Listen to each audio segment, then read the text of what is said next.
Hello, मैं सूरज मिश्रा और आज बहुत दिनों के बाद यूट्यूब चैनल पे आया हूँ मैं अपने। स्वागत है आप सभी का मेरे YouTube channel Mishra coaching centre पर। और आज मैं एक टॉपिक लेकर आया हूँ, साइंस का टॉपिक है ब्लड यानी रक्त, फंक्शन ऑफ ब्लड हम बताएंगे आप लोगों को। और ब्लड कैसे बना होता है और ये क्या है, इसका वर्क क्या है हमारी बॉडी में, इसके बारे में मैं आप लोगों को बताने वाला हूँ। ठीक है, तो आते हैं हम लोग देखते हैं इस वीडियो में कि ब्लड का क्या वर्क है और ये कैसे क्या काम करता है, किस चीज़ से बना हुआ है। तो ब्लड के बारे में अगर हम पहली चीज़ देखते हैं तो ब्लड जो है वो लिक्विड फॉर्म में होता है, यानी द्रव अवस्था में होता है। ठीक है, और ब्लड में बहुत सारे सेल्स होते हैं। बहुत सारे सेल्स कहने का मतलब होता है यहाँ पर कि अलग अलग तरीके के भी सेल्स होते हैं और उनकी भी संख्या बहुत सारा है, यानी बहुत ज़्यादा है। जैसे इसमें जो कंसिस्टेड होता है, यानी कि ब्लड जिस चीज़ से मिलकर के बना होता है, उसमें हम कुछ चीज़ें आज आप लोगों को बताने जा रहे हैं प्लाज्मा के बारे में। पहला प्लाज्मा है, दूसरा हम लोग देख लेते हैं तो इसमें रेड ब्लड सेल है, रेड ब्लड सेल्स हैं। तीसरा हम लोग देखते हैं तो इसमें है white blood cell, white blood cell. और नेक्स्ट हम लोग इसमें देखते हैं तो प्लेटलेट्स हैं। ये 4 चीज़ों को आज हम आप लोगों को इसके बारे में बताएंगे कि ये क्या है। ठीक है,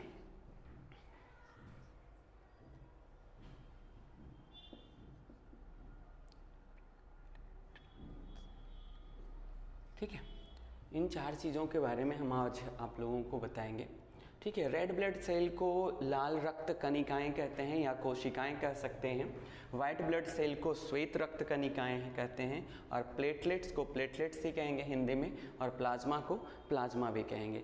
इन चारों से मिल कर करके बना होता है हमारा ब्लड। और ये इसके जो टिश्यूज़ होते हैं, कनेक्टिव टिश्यूज़ होते हैं, इसके जो टिश्यूज़ होते हैं वो कनेक्टिव टिश्यूज़ होते हैं। ब्लड के जो टिश्यूज़ हैं वो कनेक्टिव टिश्यूज़ होते हैं और ये मेनली 4 तरीके की चीज़ों से मिलकर के बना होता है, जिसमें पहला प्लाज्मा है, दूसरा रेड ब्लड सेल है, तीसरा वाइट ब्लड सेल है और चौथा प्लेटलेट्स है। इन सारे का क्या वर्क है ब्लड में और ब्लड का क्या फंक्शन है, आज के इस वीडियो में हम लोग देखेंगे। ओके, तो अब हम लोग देख लेते हैं इसमें कि ब्लड में प्लाज्मा का क्या वर्क है और प्लाज्मा क्या है। ठीक है,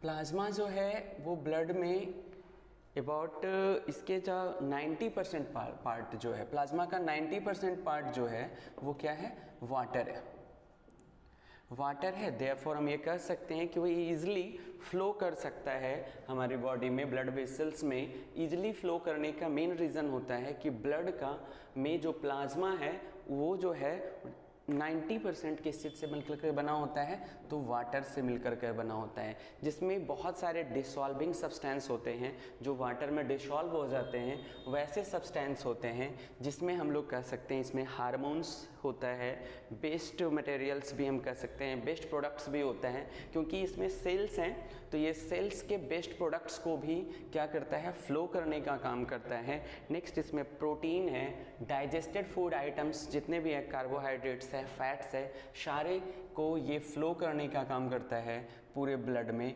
ये 90% पार्ट होता है इसका, 90% पार्ट जो है वो वाटर है। ठीक है, दूसरा हम लोग देख लेते हैं रेड ब्लड सेल के बारे में। रेड ब्लड सेल के बारे में एक चीज़ और देखते हैं, ह्यूमन बीइंग का जो ब्लड है ना, वो रक्त जो है वो लाल होता है। कुछ ऐसे जीव हैं जैसे कॉकरोच है, उसके जो ब्लड होते हैं वो उसका लाल नहीं होता है। ये लाल होने का कारण है, जिन किसी भी जीव का ब्लड अगर लाल है, रेड कलर का है उसका रक्त, तो उसमें पाया जाता है हेमोग्लोबिन, हीमोग्लोबिन पाया जाता है, हीमोग्लोबिन पाया जाता है, जिसके कारण ब्लड का रंग लाल होता है, खून का रंग यानी कि ब्लड का रंग, रक्त का रंग जो है वो लाल क्यों होता है? ये इसलिए होता है क्योंकि इसमें हीमोग्लोबिन पाया जाता है।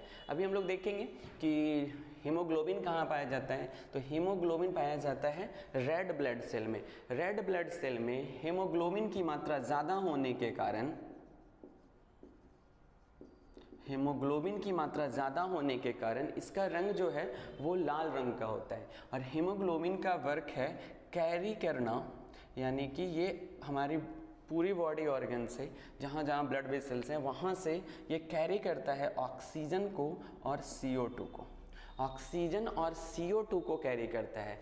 देखो हमारे बॉडी में जो रक्त वाहिकाएँ हैं यानी कि ब्लड वेसल्स जो हैं वो 2 टाइप्स के हैं। एक है वेन और दूसरा है आर्टरी।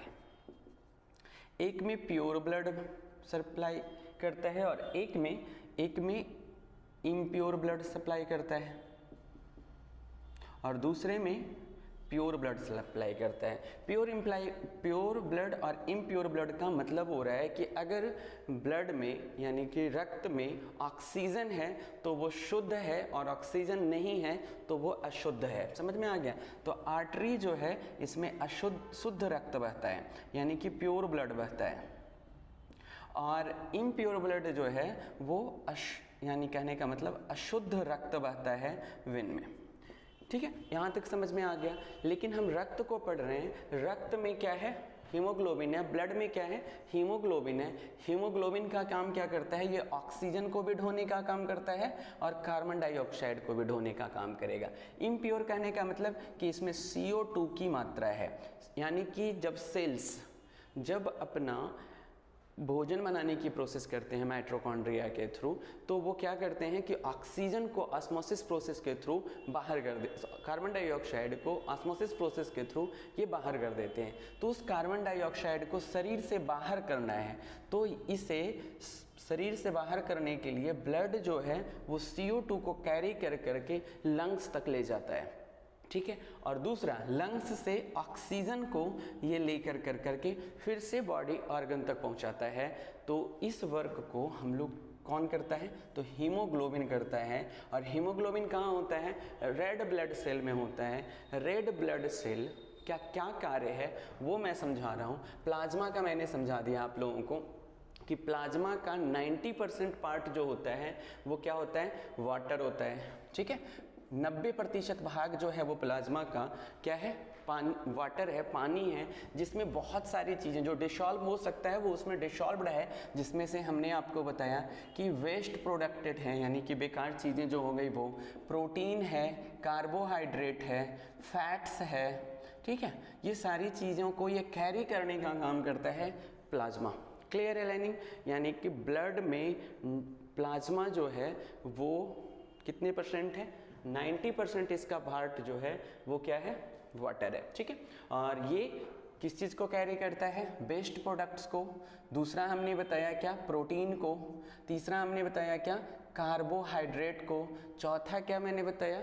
फैट्स को। इन सारी चीज़ों को ये कैरी करता है। कैरी करने का मतलब फ्लो करता है ब्लड में। ठीक है, नेक्स्ट मैं दूसरा पार्ट इसका बता रहा हूँ आप लोगों को, रेड ब्लड सेल्स के बारे में। किसके बारे में बता रहा हूँ? रेड ब्लड सेल्स के बारे में, यानी लाल रक्त कणिकाएं इसे बोला जाता है। और इसी के कारण ब्लड का रंग जो है ना वो कैसा होता है?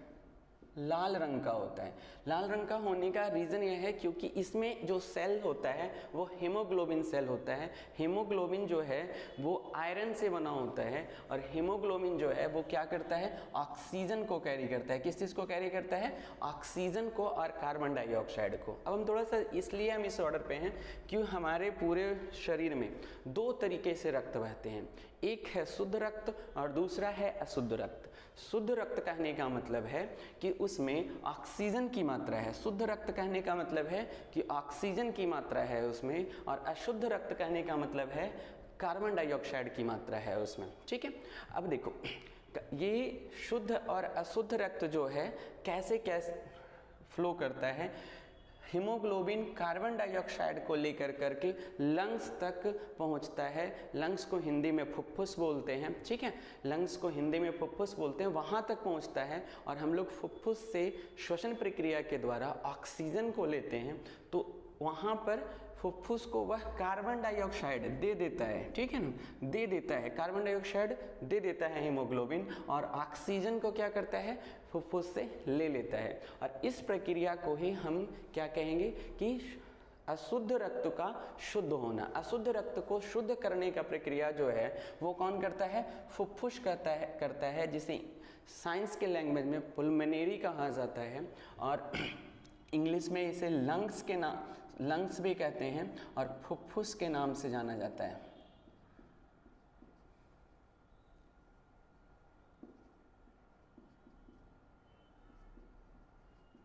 फुफ्फुस के नाम से जाना जाता है और ये क्या करता है कि अशुद्ध रक्त में से जो कार्बन डाइऑक्साइड है उसको ले लेता है और ऑक्सीजन उसे दे देता है, तो अशुद्ध रक्त जो है वो शुद्ध रक्त बन जाता है। ये मैं आपको जब लंग्स का पॉइंट पढ़ाऊंगा तब मैं आपको बताऊंगा कि किस प्रकार से जो है वो कार्बन डाइऑक्साइड लंग्स ले लेता है और ऑक्सीजन उसे दे देता है। नॉर्मली हम अभी पढ़ रहे हैं रेड ब्लड सेल के बारे में।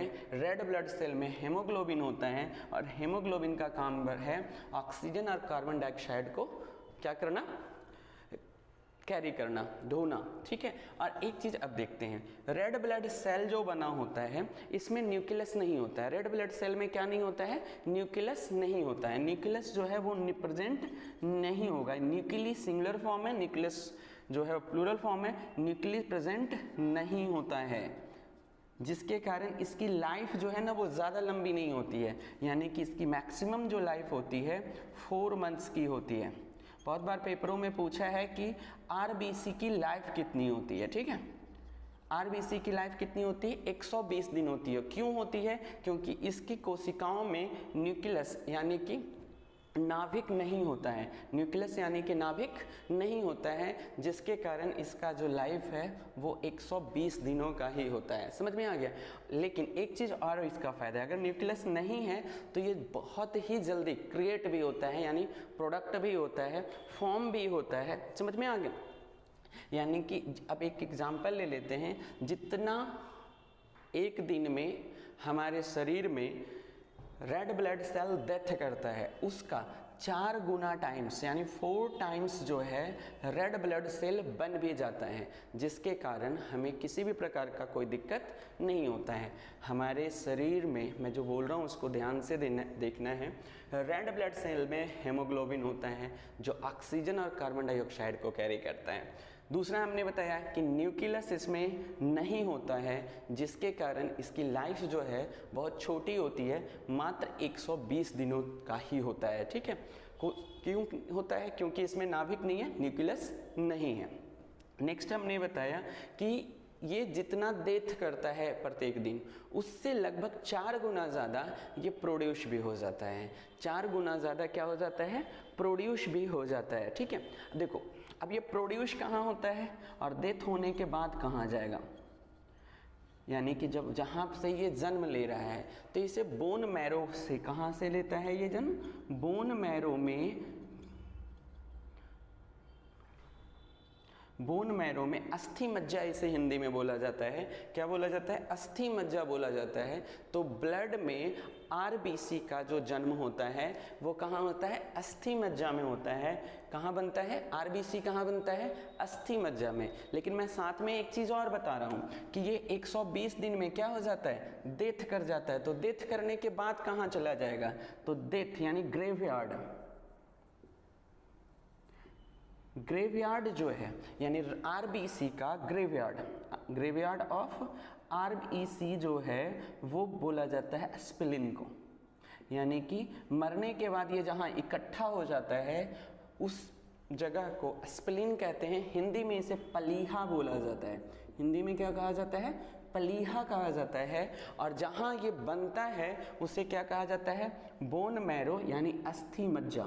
यानी रक्त का निर्माण कहाँ होता है, पेपर में बहुत बार पूछा है रक्त का निर्माण कहाँ होता है। रक्त का निर्माण कहाँ होता है? तो रक्त का निर्माण अस्थि मज्जा में होता है। और ये कितने टाइम्स हो जाता है? जितना मरता है, लगभग 3 millions red blood sales daily हम लोगों की बॉडी में डेथ कर रहा है, और उससे लगभग 4 गुना ज़्यादा जो है वो एवरीडे प्रोड्यूस हो रहा है, यानी कि जन्म ले रहा है। तो वो जन्म यानी कि आरबीसी कहाँ जन्म लेता है, कहाँ बनता है? तो बोन मैरो में बनता है, हिंदी में इसे अस्थि मज्जा कहते हैं। और जब ये मर कर करके दफना दिया जाएगा, क्योंकि कोई भी चीज़ मरता है तो हम लोग कहते हैं कि उसको दफना दो या जला दो, तो यानी कहाँ जहाँ पर ये दफना दिया जाएगा, शमशान घाट कह दो, ग्रेवयार्ड कर दो। आरबीसी का जो ग्रेवयार्ड है वो उसे क्या कहा जाता है? स्प्लीन कहा जाता है, हिंदी में पलीहा कहा जाता है। क्या क्या मैंने अभी बताया है, थोड़ा सा एक बार इसको हम लोग फिर से देख लेते हैं। हमने बताया रेड ब्लड सेल में क्या कि ये लाल रंग का होता है। लाल रंग का होने का कारण मैंने क्या बताया? क्योंकि हीमोग्लोबिन पाया जाता है। हीमोग्लोबिन में क्या होता है? आयरन होता है, जिसके कारण इसका रंग कैसा होता है? लाल होता है, ठीक है। और हीमोग्लोबिन का काम क्या है हमारी बॉडी में? कि ये ऑक्सीजन और कार्बन डाइऑक्साइड को कैरी करना, ठीक है।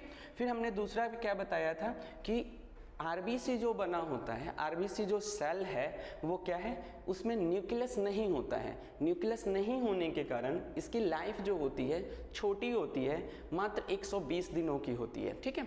और प्रत्येक दिन लगभग 3 मिलियंस के से ज़्यादा रेड ब्लड सेल डेथ कर जाता है।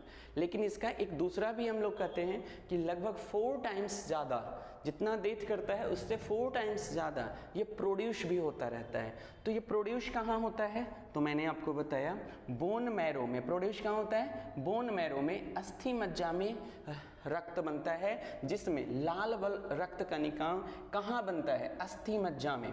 और ग्रेवयार्ड यानी कब्रगाह, बहुत बार पेपरों में पूछा है, कब्रगाह, लाल रक्त कणिकाओं का कब्रगाह किसे कहा जाता है? तो लाल रक्त कणिकाओं का कब्रगाह जो है वह स्प्लीन को कहा जाता है, पलीहा को कहा जाता है। अब देखो एक क्वेश्चन अब बहुत बार आता है कि हम लोगों को ब्लड डोनेट करना चाहिए या नहीं करना चाहिए। हम लोगों को ब्लड डोनेट करना चाहिए या नहीं करना चाहिए। तो एक चीज़ देखो, कैरी करने का काम कौन करता है? ऑक्सीजन को और कार्बन डाइऑक्साइड को कैरी करने का काम कौन करता है? आरबीसी। तो मेन इंपॉर्टेंट पार्ट अगर हम लोग देखें कि ऑक्सीजन और कार्बन डाइऑक्साइड का कैरी करने का काम किसका है?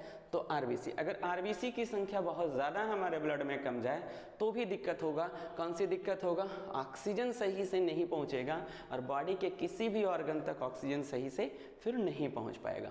तो ये इंपॉर्टेंट है, समझ में आ गया। जब हम लोग ब्लड डोनेट करते हैं तो क्या होता है कि हमारे शरीर से जब ब्लड निकाला जाता है तो कुछ लोगों का कहना है कि जिससे हम लोगों को बीमारियां हो सकती है। तो कोई बीमारी नहीं होता है, क्योंकि हमने क्या बताया कि ये जितना डेथ करता है, ठीक है ना, उससे 4 टाइम्स ज़्यादा ये बन भी जाता है तुरंत। तो इससे कोई नुकसान नहीं है और डॉक्टर उसके हिसाब से निकालता है ब्लड। ऐसा नहीं कि आपके शरीर का आधा ब्लड लेकर के किसी दूसरे को चढ़ा देगा, ठीक है। उसे पता होता है कि कितना ब्लड यूज करना है, तो उसके हिसाब से ही वो ब्लड निकालता है और ये तुरंत जो है क्रिएट भी हो जाता है, इसलिए किसी भी प्रकार का कोई दिक्कत नहीं है। अब कौन कर सकता है ब्लड डोनेट? जो 18+ का होगा वो करता है ब्लड डोनेट। उसे किसी भी कोई क्रॉनिक डिजीज नहीं हो और खतरनाक डिजीज नहीं हो। क्रॉनिक डिजीज जो लंबे समय से बीमारियों से ग्रसित है वो डिजीज नहीं होना चाहिए।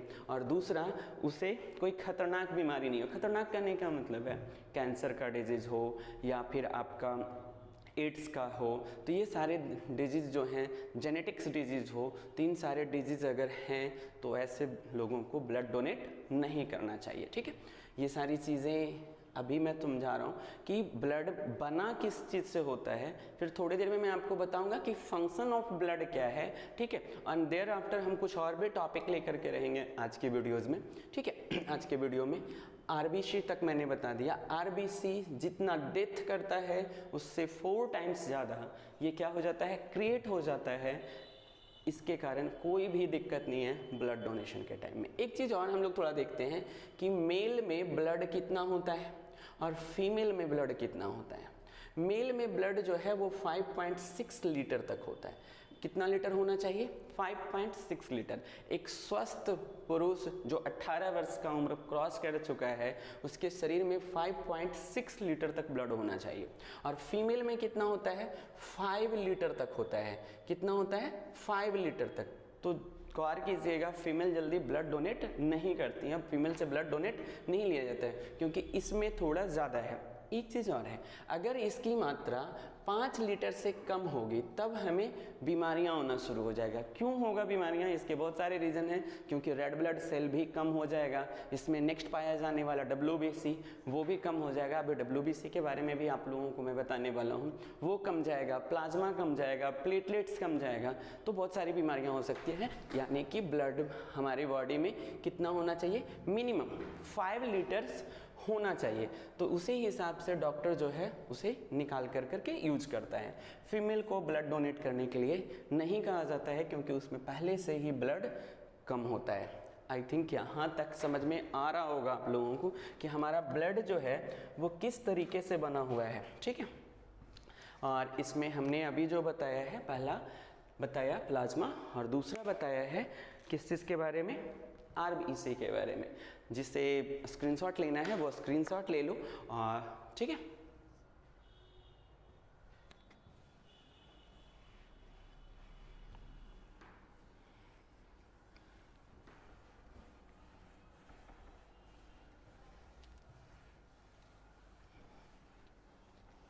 तो अभी हमने 2 चीज़ पढ़ा है। ब्लड जो है वो किन किन चीज़ों से मिलकर के बना है? प्लाज्मा से। दूसरा हमने बताया WBC RBC से, तो RBC का मैंने बता दिया। तीसरा मैं बताने जा रहा हूँ आप लोगों को वाइट ब्लड सेल के बारे में। थर्ड जो है वो किसके बारे में बता रहे हैं? WBC के बारे में, वाइट ब्लड सेल के बारे में। इसे लिम्फोसाइट भी कहा जाता है। इसे क्या कहा जाता है? लिम्फोसाइट भी कहा जाता है। और ये किसी भी इन्फेक्शियस डिजीज से, कौन से डिजीज से? इन्फेक्शियस डिजीज से। इन्फेक्शियस डिजीज कहने का मतलब है जो इन्फेक्शन के थ्रू फैलता है, उन डिजीज से क्या करता है? हमें प्रोटेक्ट करता है। देखो डिजीज 2 टाइप से होता है, एक इन्फेक्शियस डिजीज है और दूसरा जेनेटिक डिजीज है। जेनेटिक डिजीज जो है बाप दादा ये सब से आता है उसमें, और इन्फेक्शियस डिजीज जो है हम जब किसी के कंसल्ट में आते हैं, ताल्लुक में आते हैं, आसपास में नज़दीक में आते हैं, छूने से जो बीमारी फैलती हो उससे इन्फेक्शियस डिजीज़ कहा जाता है। तो इन्फेक्शियस डिजीज से हमें रक्त में जो WBC है वो बचाता है और इससे लिम्फोसाइट के नाम से भी जाना जाता है। देखो एक चीज़ तो है, सिंपल सी चीज़ है, हम थोड़ा समझते हैं कि ये डाइजेस्टिव सिस्टम का हम थोड़ा सा पार्ट बता रहे हैं।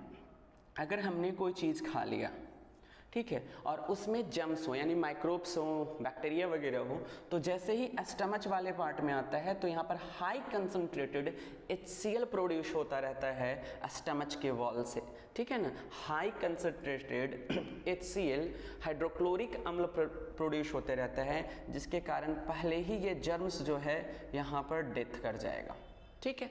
लेकिन बहुत सारे ऐसे जर्म होते हैं जिसको एसिड पसंद है, समझ में आ गया, यानी कि वो एसिड से मरते नहीं हैं, ठीक है ना।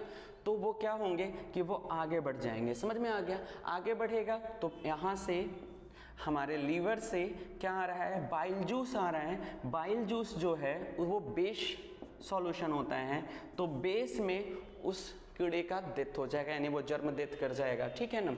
लेकिन अगर यहाँ भी बच गया, कुछ जर्म्स इतने छोटे होते हैं और ऐसे एक्टिविटी होते हैं कि जिनको ना तो HCl डेथ कर पा रहा है और ना तो बेस यानी कि हमारा बाइल जूस डेथ कर पा रहा है, तो वो क्या होता है? स्मॉल इंटेस्टाइन में आ जाता है। किस चीज़ में आ जाता है? स्मॉल इंटेस्टाइन में आ जाता है। तो स्मॉल इंटेस्टाइन मैं नेक्स्ट वीडियो में बताऊंगा कि small intestine, stomach, digestive system में बताऊंगा, उस समय क्लियर करता जाऊंगा। तो जो भी हम लोग खा रहे हैं उसमें प्रोटीन हो, कार्बोहाइड्रेट है, फैट्स हैं, इन सारी चीज़ों का स्मॉल इंटेस्टाइन के पास लास्ट में जहाँ पर ये लार्ज इंटेस्टाइन से जुड़ जाता है, स्मॉल इंटेस्टाइन जहाँ पर लार्ज इंटेस्टाइन से जुड़ जाता है, जस्ट वहीं पर इलियम होता है। स्मॉल इंटेस्टाइन का एक पार्ट होता है इलियम, जो प्रोटीन, कार्बोहाइड्रेट, फैट्स, जो भी फूड आइटम्स में हैं, ठीक है, विटामिन से सारी चीज़ों को क्या कर लेता है, एब्जॉर्ब कर लेता है। क्या कर लेता है, एब्जॉर्ब कर लेता है। इसमें अगर वो जर्म एब्जॉर्ब्ड हो गया तो सीधा सर्कुलेट हो जाता है हमारे ब्लड में। यानी कि अगर हम लोगों को ब्लड इन्फेक्शन हुआ तो वो ज़्यादा घातक बीमारियां होती हैं। अगर इस तरीके से स्टमच का, डाइजेशन का कोई प्रॉब्लम है, डॉक्टर चेक करने के बाद तुरंत जो मेडिसिन देगा तुरंत आप ठीक हो जाओगे। लेकिन ब्लड इन्फेक्शन का अगर डिजीज हो गया, यानी कि जो जर्म से डिजीज फैल रहा है वो जर्म कहाँ हो गया, रक्त तक बहना शुरू हो गया, रक्त में आ गया, तो हम लोगों को ज़्यादा प्रॉब्लम क्रिएट करता है। क्योंकि रक्त जो है हमारे सारे ऑर्गन्स तक जाता है और वो सभी ऑर्गन्स को प्रॉब्लम क्रिएट करने लग जाएगा। समझ में आ रहा है आप लोगों को कि किस तरीके से बीमारियां हो रही हैं। तो कहता है कि रक्त में अगर कोई ऐसा जर्म आ जाए जो इन्फेक्टिक जर्म्स हैं, माइक्रोब्स हैं, बैक्टीरिया हैं, उसको मारने का काम कौन करता है, WBC करता है। कौन करता है, WBC करता है। इसे लिम्फोसाइट भी कहा जाता है। समझ में आ गया। इसकी कुछ मात्रा होती है, अभी मैं थोड़ी देर में बता रहा हूँ। देखो, मारने का काम करता है, यानी सोल्जर का काम करता है। किस चीज़ का काम करता है, सोल्जर का काम करता है, सेना का काम करता है। WBC किस तरीके से काम करता है हमारे ब्लड में, सेना का काम करता है। ये भी बहुत सारे पार्ट के होते हैं। डिटेल क्लासेस एक ब्लड का और मैं डालूंगा, उसमें आप लोगों को बताऊंगा कि WBC कितने टाइप्स के होते हैं और उनका क्या फंक्शन होता है, ठीक है ना। नॉर्मली अभी हम छोटे सा एक वीडियो बना रहे हैं, तो उसमें हम छोटा सा चीज़ पॉइंट्स मैं क्लियर कर रहा हूँ आप लोगों को, जिसमें RBC मैंने कंप्लीट कर दिया, WBC मैंने आपको कंप्लीट कर रहा हूँ। तो WBC को लिम्फोसाइट बोला जाता है और इसे सोल्जर बोला जाता है। यानी सोल्जर कहने का मतलब है, सोल्जर्स हैं क्योंकि ये क्या करता है, जर्म्स से फाइट करता है। फाइट करने के बाद अगर WBC उस फाइट में हार गया, ठीक है, देयर आफ्टर हम उस डिजीज के प्रभाव में रहेंगे, यानी वो बीमारी हमें हो जाएगा, ठीक है ना। तो हम डॉक्टर के पास जाएंगे, डॉक्टर फटाफट ब्लड टेस्ट लेगा, देखेगा कि कौन सा जर्म है और उस जर्म को डेथ करने के लिए WBC को पावर जनरेट कर देगा, ठीक है ना। और उस मेडिसिन से फिर हम लोग ठीक हो जाते हैं। मारने का काम कौन करेगा, WBC ही करेगा। समझ में आ रहा है। पावर जनरेट हो जाता है WBC में, इसकी संख्या ज़्यादा प्रोड्यूस होने लग जाती है, जिसके कारण क्या हो जाता है कि ये WBC जो है वो उसको डेथ कर देगा। किस चीज़ को, माइक्रोब्स को, जो भी बैक्टीरिया है, जो भी चीज़ें हैं, छोटे जर्म्स हैं, माइक्रोब्स हैं, उनको वो डेथ करेगा। एक चीज़ ध्यान देना, यहाँ पर मैंने जो बोला है कि WBC की संख्या बढ़ जाती है, ऐसी बात नहीं है कि WBC की संख्या ज़्यादा बढ़ा दिया जाएगा। अगर WBC की संख्या हमारी बॉडी में बढ़ जाती है तो ये हमारे ही सेल्स को मारना शुरू कर देता है। तो यहाँ पर ये भी गौर करना है, क्या होता है कि जो माइक्रोब्स आते हैं, जो भी बीमारी के कीड़े आए हैं, जो भी कीटाणु आए हैं, उनका रिप्रोडक्शन मेडिसिन के थ्रू, यानी कि उनकी संख्या जो बढ़ रही है हमारे ब्लड में, उसको क्या कर दिया जाता है, मेडिसिन के थ्रू कम कर दिया जाता है कि वो रिप्रोडक्ट ही नहीं कर पाए। और उतने टाइम में WBC जो है हमारी बॉडी का स्ट्रांग होता जाता है और फिर इस माइक्रोब को डेथ कर देता है। ट्रीटमेंट का ये तरीका यूज किया जाता है डॉक्टरों के द्वारा अगर कोई ब्लड इन्फेक्शन है तो। सोल्जर क्यों बताया जाता है ये मैंने आपको बता दिया। WBC क्या क्या वर्क है वो मैंने आप लोगों को बता दिया, ठीक है। अब हम लोग देखते हैं नेक्स्ट फोर्थ, ठीक है ना। फोर्थ था आप लोगों का प्लेटलेट्स। क्या है, प्लेटलेट्स है। ये प्लेटलेट्स जो है वो देखो, ये फ्रैग्रेंट, टिनी फ्रैग्रेंट स्पेशल सेल्स होते हैं। ये भी बोन मैरो में क्या होता है, देखो ये भी बोन मैरो में ही बनता है, यानी कि RBC के साथ ही बनता है। डोंट हैव द न्यूक्लियाई होता है, यानी कि प्लेटलेट्स जो सेल है उसमें भी न्यूक्लियस नहीं होगा, यानी इसकी लाइफ ज़्यादा लंबी नहीं होगी। प्लेटलेट्स हेल्प करता है कोएगुलेशन में, यानी कि ब्लड क्लॉटिंग में। प्लेटलेट जो है वो किस चीज़ में हेल्प करता है, ब्लड क्लॉटिंग में, यानी कि रक्त का थक्का जमाने में। देखते होगे कि अगर हमारा स्किन कट गया, अगर किसी तरीके से छिल जाता है, जैसे आप पार्क वगैरह में खेल रहे हो तो गिर गए, तो अगर आप छिल जाता है या कोई एक्सीडेंट वगैरह होता है तो हल्का सा स्क्रैच आ जाता है, रगड़ आ जाता है, तो स्किन से ब्लड आने लगता है। फिर थोड़े ही समय के बाद वो क्या हो जाता है, बंद हो जाता है, ब्लड आना सूख जाता है। तो ब्लड क्लॉटिंग का काम किसका है, प्लेटलेट्स का होता है। ये जो प्लेटलेट सेल्स हैं इसमें न्यूक्लियस नहीं होता है, इसमें न्यूक्लियस इसमें भी नहीं होता है, किसमें प्लेटलेट्स में भी नहीं है। और एक अभी और मैंने बताया था किसमें प्लेटलेट्स नहीं होता है, किसमें न्यूक्लियस नहीं होता है, RBC में न्यूक्लियस नहीं होगा, WBC में न्यूक्लियस होता है। अब यहाँ पर हम बता रहे हैं कि ब्लड क्लॉटिंग का, ठीक है ना, ब्लड क्लॉटिंग यानी रक्त थक्का जमाने में कौन मदद करता है, प्लेटलेट्स। देखो अभी कुछ समय पहले, कुछ वर्षों पहले आपने सुना होगा कि भारत में डेंगू बीमारी फैल रही है, ठीक है ना, डेंगू बीमारी फैला था, जो डेंगू मच्छर के काटने से डेंगू जो है उसका नॉर्मली उसका जैसे मलेरिया जो है वो मादा एनोफ्लीज मच्छर के द्वारा फैलाया जाता है, और डेंगू जो है वो एडिस मच्छर के द्वारा फैलाया जाता है। तो उसके काटने से कौन सी बीमारी हो रही थी, डेंगू की बीमारी हो रही थी। इसमें क्या हो रहा था कि ब्लड का प्लेटलेट्स नीचे गिर जा रहा था, ब्लड का प्लेटलेट्स क्या हो रहा था, बहुत कम हो जा रहा था। देखो न्यूक्लियस नहीं है तो हमने अभी बताया था RBC जितना डेथ करेगा उससे 4 गुना ज़्यादा जनरेट भी हो जाता है। तो सेम इसी तरीके से प्लेटलेट्स जितना डेथ करेगा तो ये भी 4 गुना ज़्यादा टाइम से, 5 गुना ज़्यादा टाइम से क्या करता है, जनरेट हो जाता है। अब एक चीज़ और देखना, हमने कहा था कि ब्लड डोनेट कर सकते हैं, क्योंकि ब्लड डोनेशन में थोड़ा सा ब्लड निकलता है और उसमें से RBC अगर कमता भी है तो आसानी से ईजिली RBC हमारे शरीर में बन जाता है। यानी कि प्रत्येक 6 महीने के बाद कोई भी 18 वर्ष से ज़्यादा उम्र का व्यक्ति जो है वो ब्लड डोनेट कर सकता है। तो सेम उसी तरीके से प्लेटलेट्स की अगर संख्या बहुत तेज़ी से गिरती है तो इसे 6 महीना भी नहीं लगता है, ये मुश्किल से 3 to 5 डेज में ही अपनी संख्या को रिकवर कर सकता है। लेकिन अगर लगातार गिरता रहे तो ये हमारे लिए नुकसानदायक बन जाता है।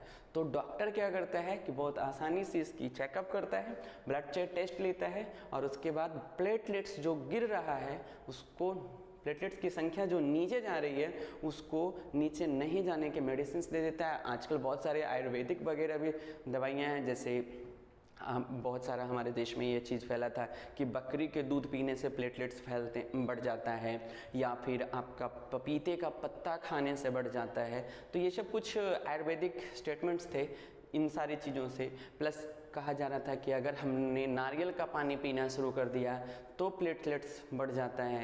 लेकिन नारियल के पानी को लेकर के डॉक्टर्स के बीच में मतभेद है कि उससे प्लेटलेट्स बढ़ता है, नारियल के पानी पीने से प्लेटलेट्स नहीं बढ़ते हैं। हाँ, पपीता वगैरह खाने से, बकरी के दूध वगैरह पीने से, एनर्जेटिक चीज़ों को हम लोगों को लेना है ताकि हमारा ब्लड जो है वो ज़्यादा पतला नहीं हो, क्योंकि पतला जैसे ही होगा हाई ब्लड प्रेशर की डिजीज़ होगी और डेथ हो सकता है उस व्यक्ति का। तो हमें उन चीज़ों से बचना है। नॉर्मली आज भी हमने बताया है आप लोगों को क्या क्या ब्लड में कंसिस्टेंट यानी ब्लड किन चीज़ों से मिलकर के बना होता है उसके बारे में मैंने आपको बताया है। तो नेक्स्ट क्लास में आपको मैं बताऊंगा कि हमारे बॉडी ऑर्गन में ये ब्लड फ्लो कैसे करता है, ठीक है ना। नेक्स्ट वीडियो में हम आप लोगों को ये बताने वाले हैं कि हमारे बॉडी में ब्लड फ्लो कैसे करता है, फ्लोइंग स्पीड क्या है और किस तरीके से ब्लड कहाँ पहुँचता है, ठीक है। मिलते हैं नेक्स्ट वीडियो में। अब मैं कोशिश करूँगा कि कुछ वीडियोज़ रेगुलरली डालता रहूँ, ठीक है। थैंक्स।